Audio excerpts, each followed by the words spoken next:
Hello again, Struck. Today I'm bringing you another one of my series of videos that can get you ready for Season 2, the Season of Blood of Diablo 4 that is starting next week on October 17th at 10 a.m. Pacific. This video will be focused on the 5 new world bosses, the unique drop tables they have attached to them, and the cosmetics you could unlock.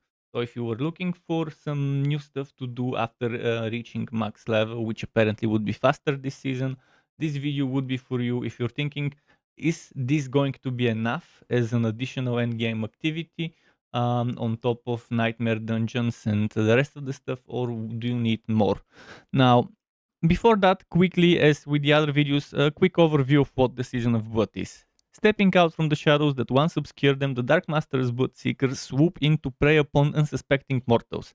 Their ravenous appetites have grown. The Season of Blood will soon ooze throughout Sanctuary. Diablo 4 second season begins on October 17th at 10 a.m. Pacific time. Dare to look Fang destruction in the face and send it back to hell with a new season journey, questline, season event, deadly blood-driven enemies, battle pass, and more. Plus new Uber endgame bosses, which this video is about, have arrived in Sanctuary to increase the variety of endgame activities in Diablo 4. These havoc-wreaking bosses are hard to topple but can drop unique items and cosmetics found nowhere else, which you would learn about in a moment. So buckle up, Struck. I do hope you enjoy this video and let's go. First off, a quick overview of that. Before we go in detail for each of those 5 new bosses, an overview of those. Reinforcements from the darkest depths of the burning hells take hold of Sanctuary, ushering in a new era of death and wanton destruction. This batch of uber difficulty endgame bosses are not for the faint of heart, but the chance to receive unique items and cosmetic items await those who muster the courage to stand against them.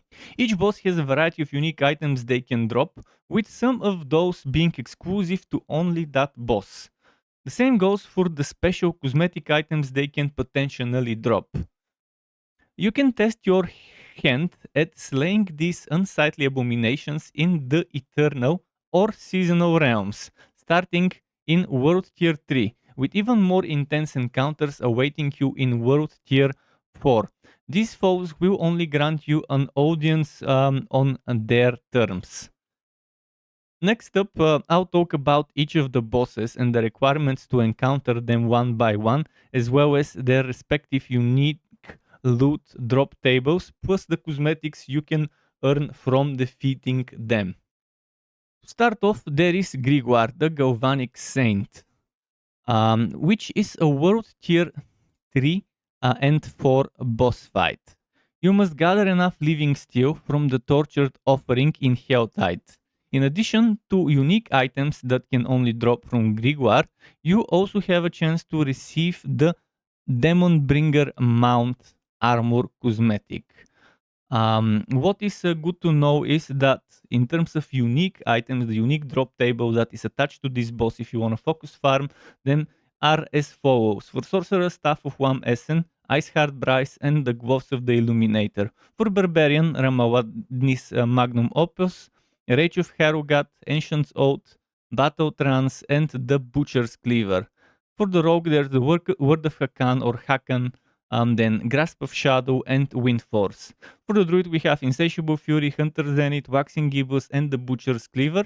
And then, the Butcher's Cleaver is for Barbarian and Druid, but it drops from this boss. Then from Necromancer, we have Blood Artisans, Cuirass, Howl from Below, Griefs of the Empty Tomb, and Penitent Griefs, which is class agnostic for all classes, also drops from Grigoire. So hopefully it is clear. Next is the Echo of Varshan, which is a look at Season 1. The boss is making an appearance as a permanent addition. Echo of Varshan is going to be a World Tier 3 and 4 boss, and defeating grotesque debtors using Whispers of the Dead for a chance to receive parts of Varshan's body. The Tree of Whispers collections gained from turning the Grim Favors guarantees a part of Varshan's body. Once you have enough parts, including a Malignant Heart if you're playing on World Tier 4, you can summon Varshan.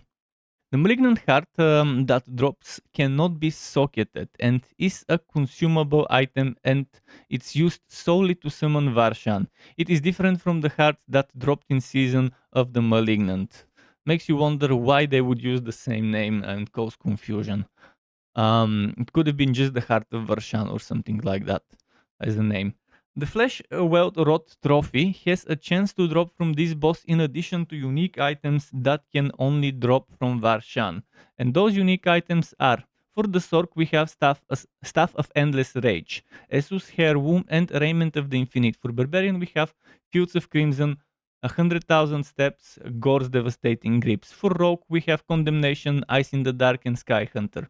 For Druid, Mad Wolf's Glee, Vasilis Prayer. Oh, this boss would be very popular. And Great Staff of the Crown. Definitely very, very popular boss fight. I can predict that. Necromancer, Bloodless Scream, Deathless Visage, and Dead Speaker's Pendant. And then generic ones for all classes. Frostburn and Mother's Embrace. The next boss in the list is the Beast in the Ice, which is a World Tier only 4 boss. So you can only fight this one in World Tier 4. Gather Distilled Fear while completing Tier 30 or higher Nightmare Dungeons. After you have enough, visit the Occultist and craft the Glacial Fisher Nightmare Sigil. Activate it, then you can fight the Beast in the Ice. The Skull Torch and Fell Steed Mount trophies can potentially drop from this boss as cosmetics, in addition to unique items exclusive to it. And speaking of those unique items, here is the list. For the Sork, we have Staff of Wamesen, Essus Airwomb, Gloves of the Illuminator, and the Oculus. From Barbarian, we have Fields of Crimson, 100,000 Steps, Ancient's Oath, Battle Trance, and Hellhammer. Something you would notice that some of those items also drop from other bosses, so you have choice of different bosses if you want to chase a certain item. For Rogue, we have Condemnation, Word of Hakan, Windforce, Eagle Horn. For Druid, Insatiable Fury, Hunter's Zenith, Waxing Gibbous, Storm's Companion. For Necro, we have Bloodless Scream, Howl from Below, Dead Speaker's Pendant, Ring of Mendel. And for class agnostic all classes, we have Frostburn, Mother's Embrace, Fists of Fate, and Tassets of the Dawning Sky. The next boss on the list is the Dark Master, or also known as Wardzir. So Dark Master is Wardzir. Wardzir is the Dark Master. Spoilers, I guess. But yeah, you can defeat this world boss on World Tier 4. And in order to get him, you have to defeat world bosses on World Tier 4 or completing a Legion event. From these activities, you acquire Exquisite Blood. Once you have enough, you'll be able to summon the Dark Master. The Diadem of the Ancient Helm cosmetic can potentially drop from this boss, in addition to unique items exclusive to it. And speaking of those unique items, here is the list. For Sork, we have Staff of Endless Rage, Iceheart Bryce, Raiment of the Infinite, and Esadorus Overflowing Cameo. For Barbarian, we have from Wadnis Magnum Opus, Rage of Harugat, Gore's Devastating Grips, Overkill, the Butcher's Cleaver. For Rogue, we have Grasp of Shadow, Ice in the Dark, Skyhunter, Ashiara's Kanjar. And for Druid, we have Mad Wolf's Glee, Vasilis Player, Great Staff of the Crown, Flesh Render, and the Butcher's Cleaver. Another boss that would be very popular to farm. Then Necromancer, we have Blood Artisan's Cuirass, Deathless Visage, Grease of the Empty Tomb, Lidless Wall. And for all classes with this boss, we have Penitent Griefs, Razorblade, and Temerity.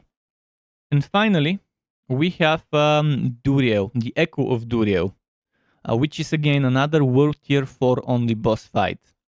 In order to get Duriel, you have to actually defeat Grigoire and the Galvanic Saint and Varshan. So Grigoire the Galvanic Saint and Varshan. You have to defeat those two.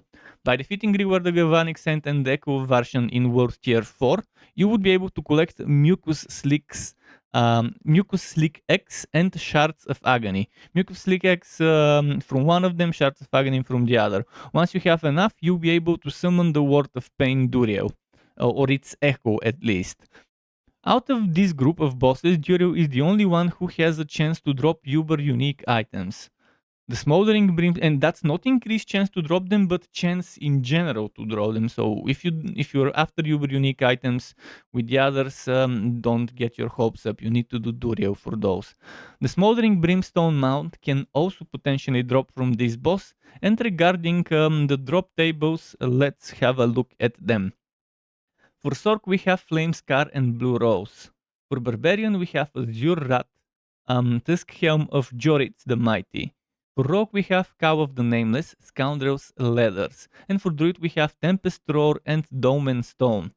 For Necro, we have Black River and Blood Moon Breaches. And for all classes, non-Uber unique, regular unique for all classes, we have Godslayer's Crown, Flicker Step, Thibaut's Wheel, X-Faust, Corroded Signet, Soulbrand, and Banished Ward's Talisman. As you can notice, there's a lot of the new uniques that drop here. Then there's Uber uniques. Doombringer, which is usable by Barb, Necro, and Rogue, drops here. The Grandfather, again, good for Barb and Necro. Then Melted Heart of Selig, Andario's Visage, Harlequin's Crest, the Shako, Ring of Starless Skies, and then Ahavarion, Spear of Lycander, which is for Druid and Sork. Now that you know this list, there's a few more things worth mentioning. Now, here's a little bit of more important information about bosses. First of all, keep in mind that you need to meet the summoning conditions of a boss each time you want to fight it. So you have to hold on to any additional summoning materials that you might acquire during your travels. Another thing that developers mentioned in the campfire chats is that those materials would be tradable. So some people would be buying them from others for gold. Other people would be bastards and selling those for real money. I don't like this gray economy, but unfortunately, having trade and not having a gray economy in a game is extremely difficult, if probably impossible. People will find a way to abuse trading and to sell items for real money because greed won't go away. Here's a note from the developers. They say the following: we have received feedback that there is a lack of variety in the endgame experiences offered and that there are not enough opportunities to farm unique and uber unique items. This group of endgame bosses were created to pose a challenge to high level players while allowing them to farm sought after items in a fun and intense way. These demonic barons of torment await the opportunity to grind you into dust, defying their expectations. Yes, everyone wanted more endgame. Everyone wanted Uber bosses as well. I personally don't consider Uber bosses a major real endgame activity. Why? Because in order to do those world bosses, you have to do all the other activities, but there aren't that many. For me, the only true endgame that the game has is Nightmare Dungeons.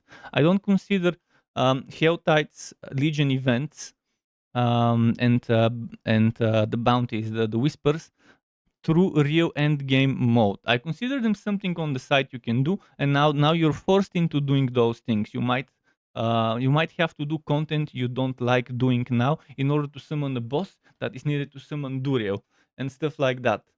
On your screen, you should be seeing how the content progression is. Yes, on World Tier 3, you can start doing Echo of Varshan, for which you need Whispers. Then you can also do Hell Tides, which are needed to get Grigoire.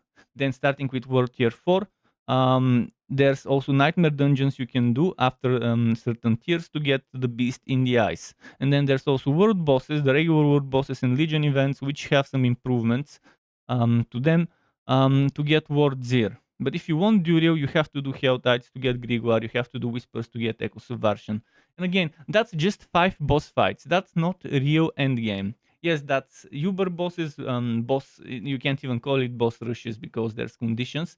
But it's not bad that we have this. It's just, in my opinion, not enough. And I think it would have been better if they introduced something similar to rifting or similar to a tower survival mode, climb the tower or whatever, something like that, or something with like defend the payload or a mini fort defense or stuff like that. There's many ways to include content. And yes, bosses is the easiest and cheapest and lowest effort content that they can make in a short time. But it's good to know that they know that we want more endgame and that they're trying to give us something quickly right now, and eventually as they work on proper endgame. So the TLDR bosses are good, they're not enough. We need more endgame, but for now they would have to do. And unfortunately, if you want to do certain bosses, you have to do certain content that you might hate doing. Um, so we'll see how that goes for some of us out there. Now, to top things off, a short list of updates and changes related to bosses. First off, not those 5 bosses, but world bosses had some things done to them. For example, the time between world boss spawns has been reduced from 6 hours to 3.5 hours. And since one of the bosses in this list requires you to farm either world bosses or Legion events, which is Ward Zir on tier 4, this is a good thing. So every 3.5 hours there will be a world boss spawning instead of every 6. And then what else has been done to world bosses? Their HP and damage has been increased. On top of that, the quality of rewards received for defeating a world boss has been significantly increased. The quality, not the quantity. Then there would be a warning. Well, the old warning, the warning that indicates when a world boss will spawn, now will be broadcasted an hour in advance versus the previous 30 minutes warning. And players are also notified 15 minutes before a world boss spawns, just in case they missed the previous one. World bosses now become immune 2 seconds after beginning their escape. So there's still 2 seconds if it was almost killed, so that people would be able to dish out a little bit of final blows. Then what else did they add? They have added an in-game announcement for upcoming world boss spawns. Probably in the chat or whatever is where it would show. So make sure you don't disable the chat. Then all monsters and bosses across the game have been rebalanced around all the other changes slated for Season of Blood to ensure the overall difficulty of the game does not drastically change, which is key important thing considering how many major reworks and rebalances of certain systems are coming with this season. To get notified when I upload more content like this one or other builds and guides for Wooter and not so Wooter games, you can subscribe to my channel and hit that bell button to not miss out on notifications. As well as keep in mind there's something called memberships on YouTube, which lets you be a paying member for my channel to get access to perks such as emotes and badges made by me, as well as the option to get one-on-one tutoring for the very basics of Adobe Photoshop, Premiere and After Effects. And memberships can be cancelled at any time if you no longer wanna be a member.